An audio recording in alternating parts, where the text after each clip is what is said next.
the next team up they're like kind of an interesting team, even though technically they didn't do anything splashy. Let's get them up on the screen. The Phoenix Suns. Their notable moves include they re-signed DeAndre Ayton to a 4-year, $133 million deal by way of matching Indy's offer sheet. No trade bonuses, no player option at the end of this deal. Just a good piece of business for Phoenix, I guess. Signed Devin Booker to a 4-year, $224.2 million extension, 10% trade kicker, no player options. And believe it or not, this deal will take Devin Booker through his age 30 season. That dude is so young. Signed Monty Williams to a multi-year contract extension, not a contraction, which it says on the screen. Signed Damian Lee to a 1-year vet minimum. Signed Josh Okogie to a 1-year vet minimum. Signed Ish Wainwright to a 2-way deal. Signed Dwayne Washington Jr. to a 2-way deal. It's funny because the Pacers waived Dwayne Washington Jr. so that they could make room for the DeAndre Ayton offer sheet. And then he ends up signing in Phoenix after DeAndre Ayton does. And they acquired Jock Landale from the Hawks for cash. Notable exits: JaVale McGee signed with the Mavs, Frank Kaminsky signed with the Hawks, Aaron Holiday signed with the Hawks, and Elfrid Payton, this is the biggest one, he remains unsigned. Very quickly, I feel like we've had a lot of instances where when I've looked at the notable exits, it's been this team lost 2 players who signed with the same team. Like, interesting. So just at least in this podcast, like, so the Lakers with the Kings. So that type of stuff. But anyway, what grade did you give the Phoenix Suns? This is actually the one I've been dying to know about. The next 2 teams, actually, I find to have had the most fascinating offseason. So I'm dying to know what you gave the Suns. So this was a C in July because the Ayton stuff hadn't happened yet. And I moved it up all the way to a B+.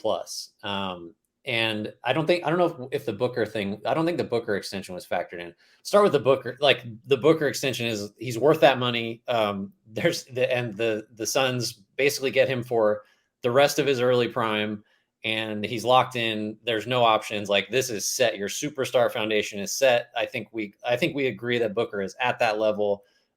So that's great. And then the way that the Ayton thing played out, look, this is the type of thing that could just have ripple effects, and he could be unhappy all year, and that could, throw a legit contender off course.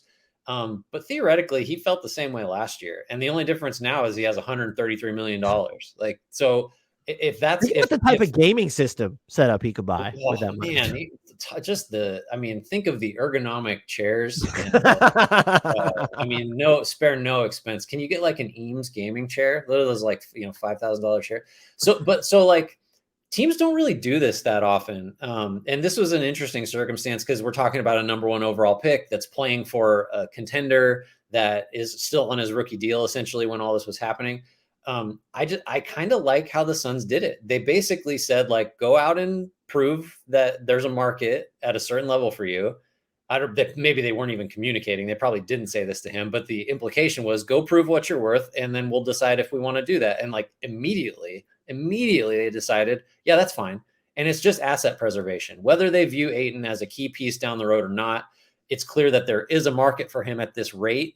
And that was with a small number of teams able to bid. So you have to assume that with more teams been able to pay him the max, their 4-year maxes, there would have been way more opportunities. So like, this is what he's worth. So you can trade him at this number, I think, for value, most likely. Like, you can get back value. You're not attaching anything to get off DeAndre Ayton's money. So I just like the hard line. I like that they didn't do anything earlier than they had to. I like that they said, we'll just pay what we think you're worth, and you go decide. You let the market decide what that is. So it's like the roster didn't meaningfully change, but just the way that the Suns sort of conducted things, I think they went about it the right way. And if the downside is you pissed off Ayton, I think he was already upset, and like, that's fine. You can trade him after the restriction expires. Very quickly, I forgot to include that they re-signed Bismack Biyombo too, which to a 1-year vet minimum, to not write it. That actually matters because you let JaVale McGee walk. I'm with everything you said. So I flirted with giving them an A- and went with a B+. But the Devin Booker extension is no player option. Yeah. Like, how is that? That is such a huge win for them. I think it's also, I didn't factor this in, but it's a win that Kevin Durant wanted to come and play with Devin Booker. First Chris Paul, now Kevin Durant. And I know people have been like, well, think about everyone who says like they've won a hooped with all these guys who can score. And I'm like, saying you want like Jamal Crawford as a caps lock hooper is different from being like, I want to go play with Devin Booker. Yeah. So that's a win for them, even if they don't end up with KD. I just like, why not just offer DeAndre Ayton a sub-max 5-year deal at the start of free agency? And I like to leave it to chance just felt weird because if you offered this exact contract, like you had to know deep down that there would be a team that was going to give him, especially like when the Pacers were skulking around. And I know at some point you were trying to keep your Kevin Durant trade options open. I understand that, but it just feels like they could have taken a lot. I agree with the way that they played it, but I feel like they still could have played it better because you have to know, like, the way that free agency works, like this Indiana interest did not come out of nowhere. No. And so it's fine that you went out. So this is a very rambly way of me getting to the point of it feels like they treated this Ayton contract as it's going to probably be a net negative for them towards the end, even though the salary cap is going up, even though he's young. I get not wanting to pay a non-superstar center that much money. DeAndre Ayton's a top 10 center in the league. He's like flirting around the front, like top 5. He might be top 5 already. Like if you're going to tick off the ones that are absolutely better than him, you get into Jokic, you get into Embiid. Karl Anthony Towns is still there. And then after that is like anyone who's guaranteed. I'm sure I'm missing at least somebody. Like some people might say Clint Capella, but it's probably DeAndre Ayton. You may be underselling it too, because by the way. Sure, but he's young enough, and like I think probably now there's enough smoke for there to be fire with respect to like his professionalism and like work habits and stuff. Like he's an adjustment in those areas away from being even better than we're saying he is. Like they're still like major. He's number 1 overall pick. Like, and he sort of by all accounts is not super serious about basketball. Like that's bad, but like that can change too. I don't even know if I buy into that as much. This is just like some of the spin that's come out. So, but he was good. And just like the way, and I also think there's like this, it's deserved because to go out in a game 7, like the Suns did, was bad. But like they still won like a trillion games. Mm-hmm. And so they're a really good team. I think they played this.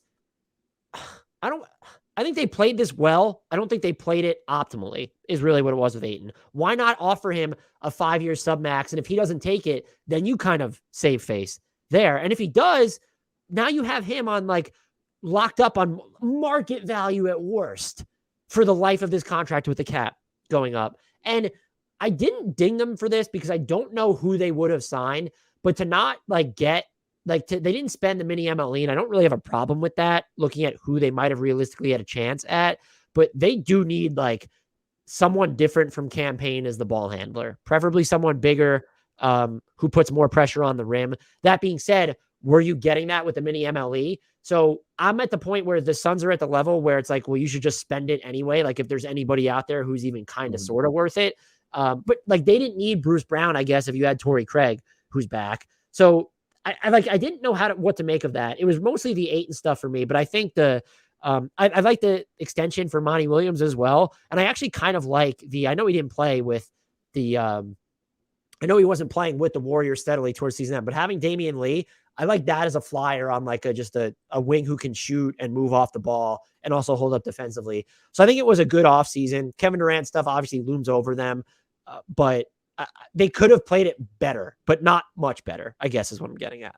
I'm asking because I don't know the answer. I'm not sure what my opinion. Do you think that the way they played the Ayton situation was at least partially motivated by, well, what if, and maybe the Pacers were just the wrong team for this, but what if there's a sign and trade out there that we're going to lose the opportunity to execute if we do the 5-year submax deal? Like I wonder, because the Turner thing always made sense. There were a bunch of like base year compensation issues with trying to concoct Ayton trades, but the Turner thing actually, as I recall, actually worked. Like his salary would have been, you could have done it. You could have done a sign and trade for Ayton for the principals being Ayton to the Pacers and Turner coming back. I wonder if the reason they didn't just sign Ayton sooner is because they were thinking like this is a possibility. But I don't know. I mean, does that make any difference to you? Do you think that was a factor? So you're saying something? So you're saying the Suns didn't sign Ayton because they thought he could be involved in the KD trade, or just a Turner trade? that instead of him just signing an offer sheet with Indy, they could have worked out a sign and trade. So the reporting was that Indy wanted to work out a sign and trade because Herb Simon. Wouldn't that be better? Don't you think that'd be better for the Suns? Yeah, maybe.